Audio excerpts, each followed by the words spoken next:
Assalamualaikum siswa hebat. Selamat datang kembali di pelajaran Bahasa Indonesia kelas 10.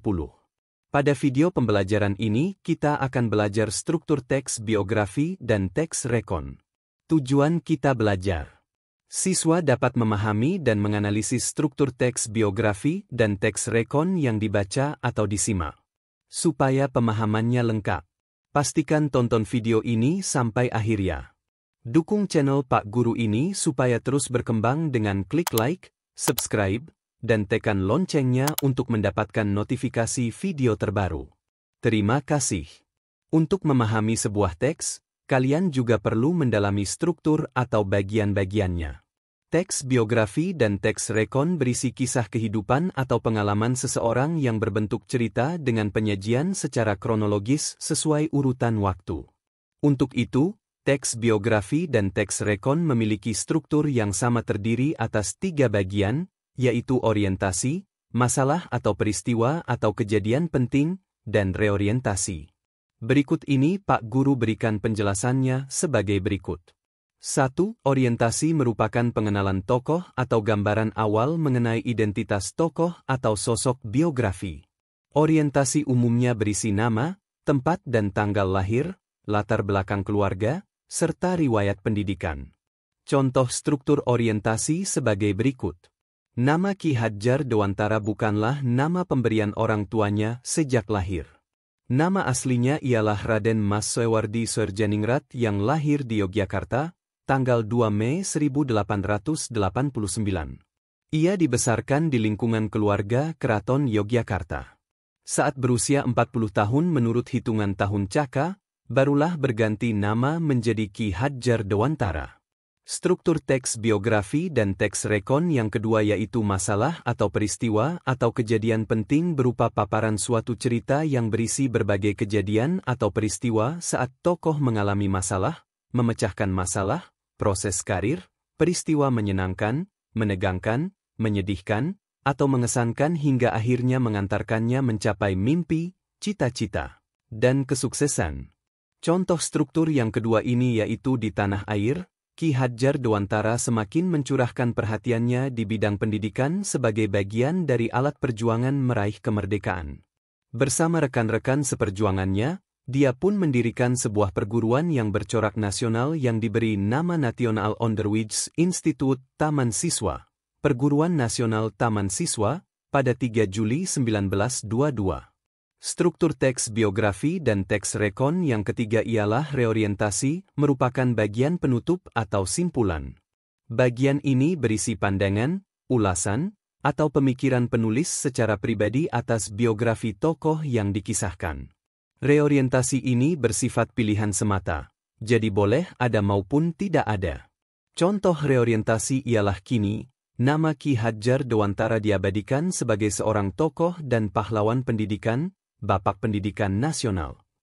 Ajarannya, yakni Tut Wuri Handayani, di belakang memberi dorongan, Ing Madya.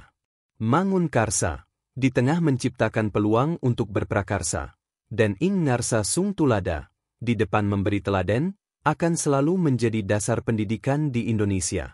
Siswa hebat. Setelah memahami secara rinci struktur teks biografi dan teks rekon tersebut, untuk menambah pemahaman kalian, marilah kita baca dengan saksama biografi era Kartini. Setelah itu Pak Guru akan jabarkan hasil telah strukturnya sesuai dengan struktur teks biografi dan teks rekon yang telah dipelajari tadi. Ikut baca sampai akhir ya. Biografi era Kartini. Era Kartini mempunyai nama lengkap Raden Ajeng Kartini Jojo Adhiningrat. Ia lahir pada tanggal 21 April 1879 di Mayong, Jepara, Jawa Tengah. Ayahnya bernama Raden Mas Adipati Aryo Sosroningrat yang merupakan seorang bupati Jepara kala itu. Ibunya bernama M. Mangasirah, putri dari Nyai Haji Siti Aminah dan Kiai Haji Madirono, seorang guru agama di Telukaur, Jepara. Lahir dari keluarga yang berpengaruh membuat era Kartini memperoleh pendidikan yang baik.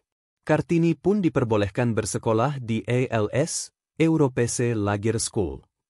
Di sini Kartini belajar bahasa Belanda. Akan tetapi, setelah usia 12 tahun, Ia harus tinggal di rumah karena harus dipingit.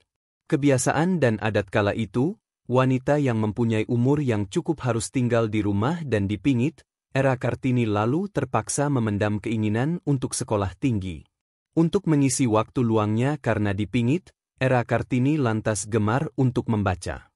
Ia banyak membaca buku dan surat kabar berbahasa Belanda. Era Kartini pernah tercatat membaca buku karya Louis Couperus yang berjudul De Stille Kracht karya Van Eden, Augusta de Witt roman feminis karya Nyonya Goeckop de Jong van Beek, dan sebuah roman anti-perang karangan Bertha von Suttner, Die Waffen nieder, letakkan senjata. Dengan banyak membaca, pemikiran Kartini pun semakin luas. Kartini mulai membandingkan keadaan wanita Barat dan wanita Indonesia. Selain membaca, Era Kartini juga gemar menulis. Tulisan Era Kartini pernah dimuat di The Hollandsche Leeuw, sebuah majalah terbitan Belanda. Bahkan, beliau sempat akan mendapatkan beasiswa dari pemerintah Belanda karena tulisan-tulisan hebatnya. Sejak itulah Era Kartini mulai tertarik untuk memajukan perempuan pribumi. Dalam pikirannya, kedudukan wanita pribumi masih tertinggal jauh atau memiliki status sosial yang cukup rendah kala itu. Beliau ingin memajukan wanita Indonesia. Hal ini dapat dimulai dari faktor pendidikan. Untuk itu, beliau mendirikan sekolah bagi gadis-gadis di Jepara. Muridnya hanya berjumlah 9 orang yang terdiri dari kerabat atau keluarga. Selain pendidikan, Kartini juga menaruh perhatian pada masalah sosial yang terjadi. Menurutnya, seorang wanita perlu memperoleh persamaan, kebebasan, otonomi serta kesetaraan hukum. Tidak ada sebuah diskriminasi jenis kelamin. Cita-cita mulia Era Kartini adalah ia ingin melihat perempuan pribumi dapat menuntut ilmu dan belajar seperti halnya sekarang ini. Selain itu, ia juga mengharapkan persamaan hak dan kewajiban antara pria dan wanita. Hal ini disampaikannya melalui surat untuk teman-temannya di Belanda. Salah satunya adalah Rosa Abendanon, sahabat yang banyak mendukungnya. Untuk kehidupan rumah tangganya, Era Kartini menikah dengan KRM Adipati Aryo Singgih Jojo Adhiningrat, Bupati Rembang, atas keputusan dan pilihan ayahnya pada saat itu. Untunglah, setelah menikah suaminya mengerti keinginan dan cita-cita Kartini hingga diberi kebebasan dan didukung mendirikan sekolah wanita di sebelah timur pintu gerbang kompleks kantor Kabupaten Rembang, atau di sebuah bangunan yang kini dikenal sebagai Gedung Pramuka.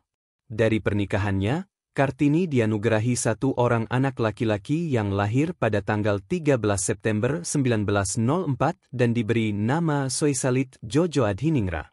Namun yang menyedihkan, selang beberapa hari pasca melahirkan, Kartini tutup usia pada tanggal 17 September 1904. Kartini meninggal pada usia 25 tahun. Beliau dimakamkan di Desa Bulu, Kecamatan Bulu, Rembang.